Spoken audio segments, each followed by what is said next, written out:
வேதம் கேட்போம். ஏசாயா 37 அதிகாரம். ராஜாவாகிய எசேக்கியா அதை கேட்டபோது தன் வஸ்திரங்களை கிழித்து இரட்டு உடுத்தி கொண்டு கர்த்தருடைய ஆலயத்தில் பிரவேசித்து அரமனை விசாரிப்புக்காரனாகிய எலியாக்கீமையும் சம்பிரதியாகிய செப்னாவையும் ஆசாரியர்களின் மூப்பரையும் ஆமோத்சின் குமாரனாகிய ஏசாயா என்னும் தீர்க்கதரிசியினிடத்துக்கு இரட்டு உடுத்தவர்களாக அனுப்பினான். இவர்கள் அவனை நோக்கி, இந்த நாள் நெருக்கமும் கண்டிதமும் தூஷணமும் அனுபவிக்கிற நாள், பிள்ளை பேரு நோக்கி இருக்கிறது, பெறவோ பலனில்லை. ஜீவனுள்ள தேவனை நிந்திக்கும்படி அசீரியா ராஜாவாகிய தன் ஆண்டவனால் அனுப்பப்பட்ட ரப்சாக்கே சொன்ன வார்த்தைகளை உமது தேவனாகிய கர்த்தர் கேட்டிருக்கிறார். உமது தேவனாகிய கர்த்தர் கேட்டிருக்கிற வார்த்தைகளின் நிமித்தம் தண்டனை செய்வார். ஆகையால் இன்னும் மீதியா இருக்கிறவர்களுக்காக விண்ணப்பம் செய்வீராக என்று எசேக்கியா சொல்ல சொன்னார் என்றார்கள். இவ்விதமாய் எசேக்கியா ராஜாவின் ஊழியக்காரர் ஏசாயாவின் இடத்தில் வந்து சொன்னார்கள். அப்பொழுது ஏசாயா அவர்களை நோக்கி, அசீரியா ராஜாவின் ஊழியக்காரர் என்னை தூஷித்ததும் நீர் கேட்டதுமான வார்த்தைகளினாலே பயப்படாதேயும். இதோ அவன் ஒரு செய்தியை கேட்டு தன் தேசத்துக்கு திரும்புவதற்கான ஆவியை நான் அவனுக்குள் அனுப்பி அவனை அவன் தேசத்திலே பட்டயத்தால் விழப்பண்ணுவேன் என்று கர்த்தர் உரைக்கிறார் என்பதை உங்கள் ஆண்டவனிடத்தில் சொல்லுங்கள் என்றான். அசீரியா ராஜா லாகீஸை விட்டு புறப்பட்டான் என்று கேள்விப்பட்டு ரப்சாக்கே திரும்ப போய் அவன் லிப்னாவின் மேல் யுத்தம் பண்ணுகிறதை கண்டான். அப்பொழுது எத்தியோப்பியாவின் ராஜாவாகிய திராக்கா உம்மோடு யுத்தம் பண்ண புறப்பட்டான் என்று சொல்ல கேள்விப்பட்டான். அதை கேட்டபோது அவன் எசேக்கியாவின் இடத்துக்கு ஸ்தானாபதிகளை அனுப்பி, நீங்கள் யூதாவின் ராஜாவாகிய எசேக்கியாவுக்கு சொல்ல வேண்டியது என்னவென்றால், எருசலேம் அசீரியா ராஜாவின் கையில் ஒப்புக்கொடுக்கப்படுவதில்லை என்று நீ நம்பியிருக்கிற உன் தேவன் உன்னை எத்த ஒட்டாதே.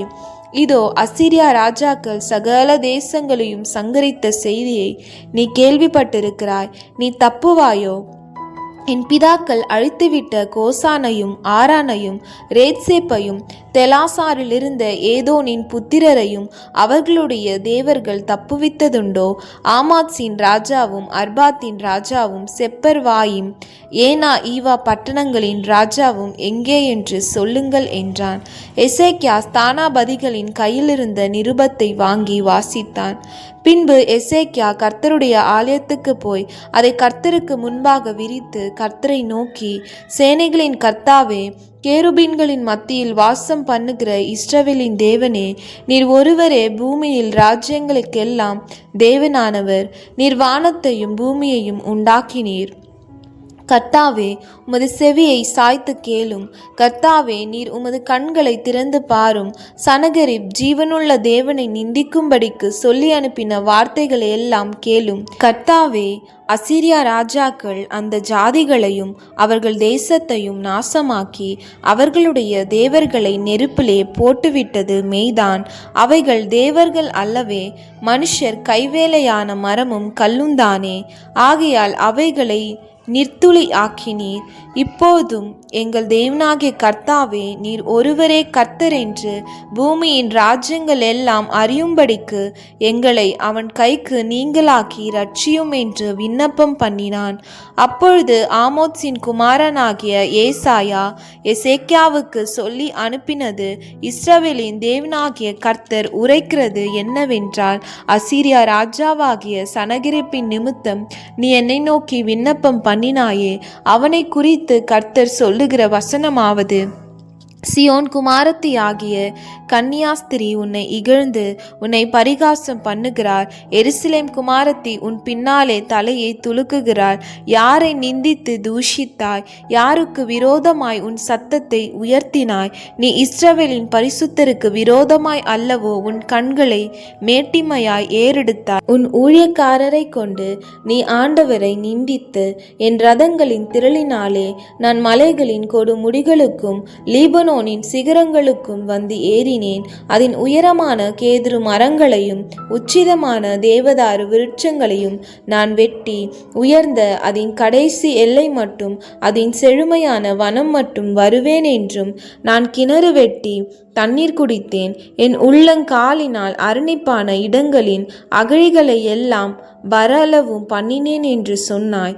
நான் வெகும் காலத்துக்கு முன் அதை நியமித்து பூர்வ நாட்கள் முதல் அதை திட்டம் பண்ணினேன் என்பதை நீ கேட்டதில்லையோ? இப்பொழுது நீ அரணான பட்டணங்களை பாழான மண்மேடுகளாகும்படி நானே அதை சம்பவிக்க பண்ணினேன். அதனாலே அவைகளின் குடிகள் கையிழைத்தவர்களாகி கலங்கி வெட்கப்பட்டு வெளியின் பூண்டுக்கும் பச்சிலைக்கும் வீடுகளின் மேல் முளைக்கும் புல்லுக்கும் ஓங்கி வளரும் முன் தீந்து போகும் பயிருக்கும் சமானமானார்கள். உன் இருப்பையும் உன் போக்கையும் உன் வரவையும் நீ எனக்கு விரோதமாய் கொந்தளிக்கிறதையும் அறிவேன்.